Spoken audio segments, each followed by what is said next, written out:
This is K-Pop Sunday, brought to you by your K-Pop Sundays before you have to go back to work on Monday. We are your hosts, Odar, Min, and JR.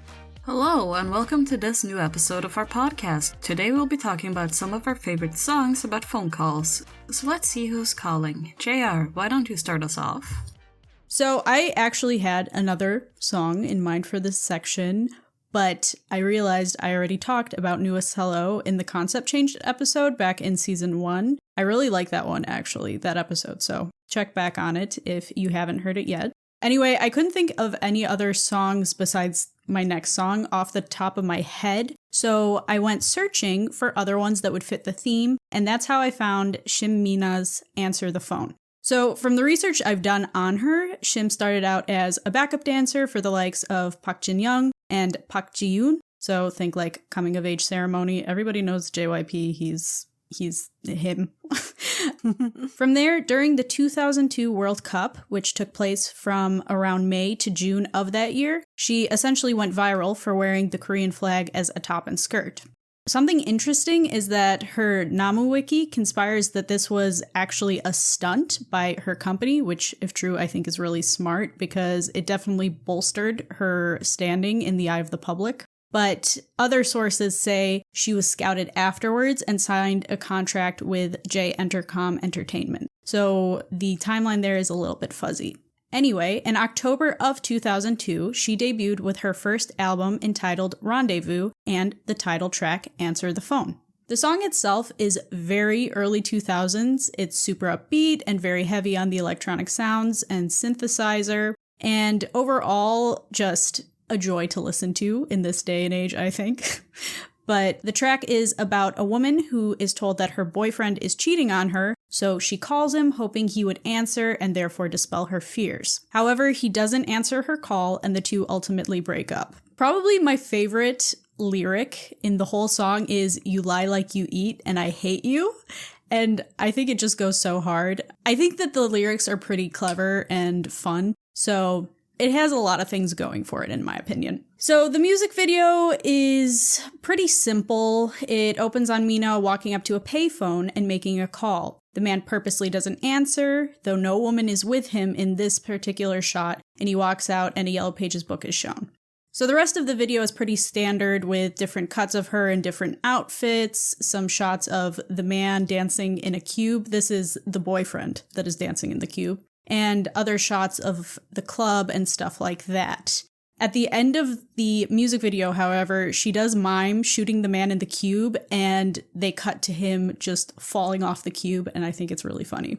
Her styling is also very obviously reminiscent of the times, and she wears a lot of low-waisted jeans and crop tops, which show off her abs, which if you read some of the sources from that time, people kind of looked down on her for that, which is odd because she really wasn't wearing anything different than other people, but they kind of just chalked her up to being not, I don't want to say a floozy. The way they were writing it kind of made it seem like that was the point they were trying to get across, which I think is really disingenuous coming from the media. But yeah, she also is wearing like a brownish gold lip, again, very reminiscent of the times, and I think it's so great. It's essentially a time capsule of 2002. I love it. So that's the main bulk of the song and the music video, but I do want to mention some other things that I found while I was researching. This song is actually a remake of Answer the Phone by the group Kiss, which was a trio. They also were under J-Com Entertainment, and that original release was in November of 2001 with slightly different lyrics and a sample of the song Macarena. The original group actually went on Sugar Man 2 and performed their version of the song. However, a lot of Sugar Man episodes are difficult to find, so I was only really able to find the performance of it, and that was on Vimeo. So I have it linked, you can check it out if you want. Essentially, the group Kiss released the song, a follow-up was planned, but then it got scrapped, and the song was then given to their hubei, Shim Mina, with revisions done to it so she could use the song essentially as her debut. Another really interesting thing was this song became a huge hit in the Philippines, and according to these sources, K-pop wasn't huge there at the time, so this is actually a really cool happening, in my opinion. And the other thing about this is that many Filipinos thought that the song was in Spanish. Anyway, the source that I'm referring to said that this was likely due to the fact that Mexican culture was really popular during this time, so the song was wrongly attributed to Mexico. Finally, there's also a possible Michael Jackson sample in this song. I don't think there's any vetting done on the Who Sampled website. I've never seen any sources listed. They usually just put the songs side by side. But I listened to both of them, and I feel like the bit that people said did sound similar. However, I haven't seen an official comment on this, and besides sampling back in the 2000s in Korea was kind of sketchy to begin with. So I'm not sure if that's true, but I did want to mention it because that is something that comes up when you look for this song. Since then, Mina and her husband have made a YouTube channel that I'm going to link, and they seem to be doing pretty well for themselves. Yeah, I just want to say that I really enjoyed this song because I remember paying attention to pop and music around this time, and it really fits into kind of music I enjoy. And I especially really liked the styling. Like, I don't know why they were giving her such a bad rap. It's like, that's what everyone, at least female pop, were dressing very similar to her during that time. Right. And also, normally I don't really pay attention to this, but her abs were very much front and center. Like, I feel like a lot of women from that time period were not as built as her. Yeah. Kind of nice to see. Something I wonder different, if they contoured them to make them stand out a little bit. That would make sense, but I was just kind of surprised because I don't feel like that was a popular look at the time. Like, I feel like that's become more accepted, that it's not just that you're skinny, it's not just that you've got a flat stomach, it's also that it has to be muscle. I feel like that's more recent. Yeah, I agree. Because it looks like you work out, not that just that you're not eating much. I love the album art for that album. It's iconic. Yeah. Very nice. It sticks out, but it feels like it fits. Mm-hmm. Yeah. Alrighty. So, Old R, why don't you give us your first pick? The first song I want to talk about is Taegoon's Call Me from 2009. It was the title track from his first mini album, and it was quite a catchy dance track. The song itself is about a guy having a crush on a girl, and after staring at each other, she approaches him to ask for his number. He's super excited and wants her to call him. As for the music video, it starts by showing Taegoon dancing with a girl at a party who is played by actress Park Shin-hye. They're hitting it off well, but it turns out she's already got a boyfriend, Kim Jae-jung. This doesn't stop Taegoon and Shin-hye from having a secret relationship, and it's through a phone call that, eventually, Jae-jung finds out. He's devastated, and the music video ends with him shooting the couple. A fun fact about this music video is that in real life, Taegoon and Jae-jung were friends. As this was Taegoon's debut, this was a big deal that Jae-jung appeared in it. Yeah, I wasn't actually expecting to see Park Shin-hye there, so that was a nice surprise. And it's such a different vibe than her usual acting gigs, because if you watch her in any drama, she's like the sweet girl next door, very kind, and this is not that character. But yeah, the song is so catchy and very reminiscent of the time again, you know, like that 2009 sound. I love it. Yeah, I really like this one. I think you've shown it to me before. It felt kind of familiar in a way. Probably. But yeah. Yeah, it's one of my favorite songs from when I was in college. But Taegoon isn't the only one on the phone. Who's on the other line, Min? You don't come to me for information. You come to me for vibes. So A, I made a playlist because I'm indecisive, and B, I don't have information about the songs, I just have vibes to give out. That is my MO. Anyway, the very first song that came to my mind when we chose the topic phone calls was My Number by Cheetah. And this was her first release after Unpretty Rap Star. So I'm a little bit unsure if this was a song that she actually wanted to release or if this is a song that Mnet wanted her to release. I have an underlying suspicion that it might be Mnet because this is her only music video on a Mnet platform. Anyway, this is probably the most out there of her music that I can think of because her music and her aesthetic style is usually pretty dark, moody, mature, laid back, kinda, in her general vibe. But My Number is not that. It is the most idol song that she has ever released. It is upbeat, it is catchy. Like, it's flashy, there is colors, like, there's so much color in this. If you watch any of the other music videos, there is not this much color in them. But I feel like for her doing an idol release, this is the best way that she could have done a typical K-pop pop release, if that makes sense, because she chose to have girlies and drag queens in lingerie. Cheetah herself is not a dancer, so she does not dance in this music video, but she does have background dancers, and the choice of dancers and the choice of choreographers is very queer, which is wonderful, and I don't think that Mnet really approves of any of this. So it's just all a good vibe, and honestly, is it her best song? No. Is it a masterpiece? Definitely. It is a fun time, and that is all that I need currently. So you should go watch it. Yeah, there's something about the videos from the 2015, 2016, even 2014, like that time with the oversaturation and the super bright colors.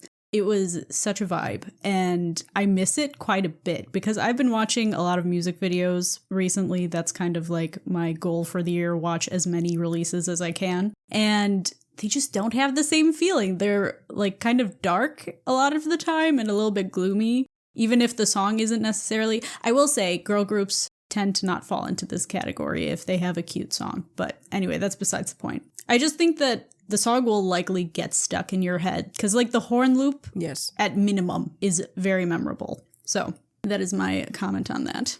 Yeah. And for me, what stuck out to me was the lyrics where she's basically calling out people who only called her after she appeared on Pretty Rap Star and she like did well. And she's like calling that out. But it's like, oh, you want to be my entourage? Basically, she's got their number and it's pretty funny. Yeah, she is very smart and she's a very good lyricist. Yeah. Nobody can take that away from her. But shall we move on to the next song about phone calls? Well, my pick is next, and I believe I've mentioned this before, but when I first got into K-pop, I essentially collected a bunch of boy groups that I just really loved. And to this day, I still have a great fondness for them, even though it's like third-gen boy groups that aren't really active anymore, and that hurts my heart. But anyway, B1A4, Infinite, and the one I am talking about today, BAP, those were my boys. And this track was definitely one that I had on repeat when I first found it. And I remember even downloading like a snippet of the track to use in my ringtone. It never ended up happening because I downloaded a lot of K-pop snippets and I ended up only using like 3 over the course of my 7-year K-pop existence. But again, besides the point. So Voice Message by BAP is a B-side off of their first EP, No Mercy. And I just want to clarify, this is not their debut. That was technically a single album. And I also just did not realize how early in their career this song came out. The EP came out on July 12th, 2012, and sold about 20,000 albums, which isn't too shabby. Unfortunately, since this is a B-side, there is no music video. However, there are a couple of live performances of it out there, and I have linked them in the script if you do want to watch those. So, Voice Message is a hip-hop ballad about a man leaving a message on his girlfriend's phone. He's angry, he feels like he's been played, and he feels like his time has been wasted. The girl in the song is fake, a cheater, and has continually hurt him, and he's done with it. He'll resolve his emotions about her and the relationship with the voice message and say goodbye to her for the last time. It is so angsty. Something interesting about this song is that it is the first of BAP's discography to be produced by Jungkook. Our friend of the podcast, Seirin, actually gave me the name of the co-producer who helped Jungkook with it, and I can't remember his name off the top of my head, but it will be in the script. But I just think that it's so cool that Jungkook was producing so early into BAP's time as idols. I think if you've heard his more recent music, you can definitely see how he's grown, but this song is definitely a fun trip down memory lane to see that growth. As I mentioned earlier, this song is categorized as a hip-hop ballad, but what I really love about the song is the use of phone sounds throughout, particularly in the beginning and in the chorus. I think it's really cool when musicians and producers take everyday sounds/tones and give them a melodic quality, and for this song in particular, I think that it's really effective. But I do want to mention something that's kind of confusing if you think about it, because the song is called Voice Message. So at first you think the lyrics are what's being left as the message, you know? However, there's a lyric that says something along the lines of, you're not saying anything at all. So like, is it a call or is it a voicemail? Are you talking on the phone right now or are you leaving a message? I don't know why that lyric particularly is in there. Maybe Jungkook was just like, this sounds like it's a good fit for right here, and he left it there. But just something funny I thought I'd point out. It's a good song. Go check it out. Yeah, and it's BAP. Love bop. Yeah. BAP's always going to give you something good. Yeah, we got to give some love to them every once in a while. Alrighty, well, Oldar, why don't you give us your next pick? The next song I want to talk about is Jinushan's Phone Number from 2004. It was the title track from the duo's fourth album, No La Bo Se. Phone Number is a hip-hop track about wanting a girl's phone number, and the music video for it shows Jinu and Sean posing with multiple girls, cars, and generally hanging around with a bunch of people in a white space. There are a couple phones used, such as by the girls who are dancing by a line of payphones with phone books and while on the phone. My favorite part of it is that it's a great example of old school YG family. It was written by Jinushan and Teddy, who also composed it. In addition to many YG family features on the album itself, it was also during the time when multiple YG artists would appear on each other's music videos. For Phone Number, you can spot pre-debut GD and Taeyong, as well as Seven, YG's wife, Lee Eunju, Lee Hano, pre-debut Kahi, and pre-YG Psy. All in all, it's a pretty solid YG-flavored hip-hop track. It's iconic. Yes, it is. I'm curious, though. If you watch the music video, there are a few shots, because it's the same shot, just put in different places, of one of the members. Forgive me, I don't know which one's Jinu, and I don't know which one's Sean. And he's wearing a hat, and the hat has a mosaic on it. Yeah. They're obviously covering up a logo. But I want to know, is that purposeful? Yeah. Or did they come to the editing process and were like, we cannot have this logo showing in this video. We have to do something. And photoshopping it off his head isn't going to cut it. I'm not sure, because I feel like that was a thing in hip-hop back in the day. In Missy Elliott's Gossip Folks music video, there's one part where she's wearing something with a logo and it's blurred there. I'm sure that's not the only place, but that's the place that's the most memorable because I watched it recently. So I think it was more a thing of the time. It has to do with branding, basically. Right. Yeah, that's what I figured. But I wasn't sure if, like, I missed some inside thing that they do occasionally for fun. I don't know. No, the early 2000s was weird when it came to branding. Like, we still have the after effects of it currently, but it was a weird time, and it still kind of is weird. Right. With brand logos. I know. Yeah. It was just so obvious because a lot of times now it's blurred. There's no mosaic if something needs to not be shown, which I think we've just come to a place where it's like, we don't have to make it so obvious. Yeah. But yeah, I think it's kind of like, it's a little bit cringe. That could be the timing. Oh, definitely. But yeah. I mean, I didn't dislike it. I thought it was kind of funny. Also, I think it's so funny that the parts with all the people, there were like 4 different people wearing Paul Frank monkey shirts. And that was the times. Yeah. No, like, I love a good Paul Frank. I think it's so funny that all of a sudden you just keep seeing these monkeys like pop up. But yeah, I like that. There was a lot going on in the music video, and yes, there is. Seddon had to point out quite a bit to me, because it's like, I had a feeling that Kahi was in there, like, I felt like I heard it somewhere, and she's like, dude, there were multiple articles on it. I'm like, what? And so then she sent me a bunch of them, and then I was like, oh, Seven was in there, it's not just me thinking he was there. Yeah. So he had already debuted by that time, and I don't remember seeing Taeyong, but obviously GD's at the beginning, you can't miss him, so... Yeah, it was just real fun back in the day when, like, YG, especially at that time period, everyone just pop into each other's music videos. Everyone was in each other's songs, working with each other. It was just, there was a lot of fun synergy at the time that I feel like we don't see at all Yeah. YG anymore. And also because YG over the years has absolutely lost its hip-hop branding. That used to be the hip-hop company. From Jinusean and then you have One Time and stuff. It's not at all that. They heavily leaned into pop, which, like, obviously, like, that's a choice. That's a marketing choice. But I feel like they lost their identity. Now they're just another company. So this is back in the good old days. I feel like a YG. I remember Danny from One Time mentioned about how everyone was just like in each other's business. They were with obviously the tournaments. I think is it ping pong tournaments they would do? That's like so cute. There was stuff like that where it's like there was a lot of relaxing and artists who could talk to each other. It was a lot more chill back then at YG. So this was kind of a product at the time. So I miss that. But Jinuseans aren't the only one who want to make a phone call, right? No.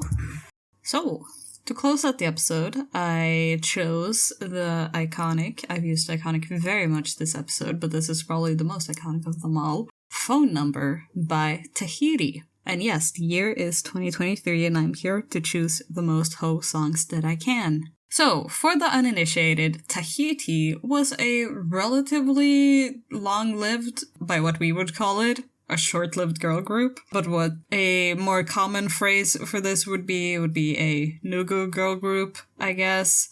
Time has changed, and I don't know, and we just called every K-pop group that just came and disappeared a short-lived group.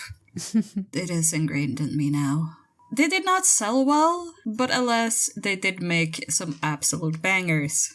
So Tahiti as a group was active from 2012 to about 2018-ish, and did a whole range of concepts. From cute to, like, kind of quirky to kind of cool, like, pre-girl crush type, girl crushy, cool thingamajigs. It was a time. They did a lot of different things, but their main red thread through the entirety was everything was a little bit sexy. Not overly so, sometimes, but like a little bit, like a little sprinkling. And Phone Number was their most sultry release ever. And it's just really good. It is one of my favorite Tahiti songs of all time. It is wonderful, it's a little slutty, and it's great. And they did a good job. I love that for them. But yeah, any opinions about Phone Number? It's a bop. There were so many retro phones in the video, and they were all so cute and so brightly colored. I loved it. I want every single phone. Also, their voices were really great. I felt like, personally, that give them a power ballad. I felt like they would be perfect for it. But I don't think they ever went that route. I think they only ever stayed at pop. Yeah, they did some, like, thank you to my fans type deals, but those are never really that special. Right. Or good to list. Had they had better management, things would have panned out differently. But that's... We could say that of a lot of artists. Yeah. Yeah. And also, since I'm extra, before we leave for the wrap-up, I just want to give a tiny little honorable mention because the true first song that I thought about when we chose this theme wasn't a song at all, but it was a part of the music video for 21's I Don't Care, because they answered the phone saying, Yeoboseyo? Yeoboseyo? So many times in that music video. And that's how I learned that the Korean has another word of saying hello when answering the phone instead of just normal hello. Very interesting, very educational. Love it, cute. It was stuck in my head for so long after I first saw that music video. That reminds me, there was this one tweet where somebody was saying that I immediately know if someone's trying to scam me in Korean if they send me an email that says Yeoboseyo as the first line, because you don't say that in writing. No. And I just thought that was so funny.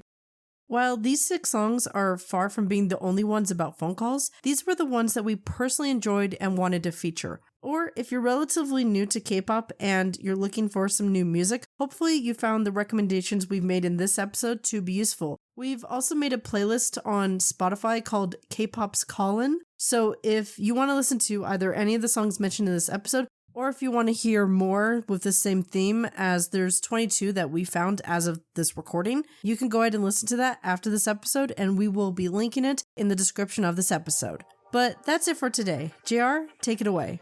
Thank you for listening. If you enjoyed the episode, then please make sure to rate, subscribe, follow, tell your friends about us, and review us on Podchaser. If you want to interact with us or just see more of our content, then you can follow us on Twitter at KpopSunbase or on our other social media platforms, which will be in the description. Also, don't forget, our next episode comes out on December 3rd, 2023. Thanks, everyone. Bye. Bye. Annyeong. My boyfriend is waving goodbye to the podcast. Oh, so thank you. Okay.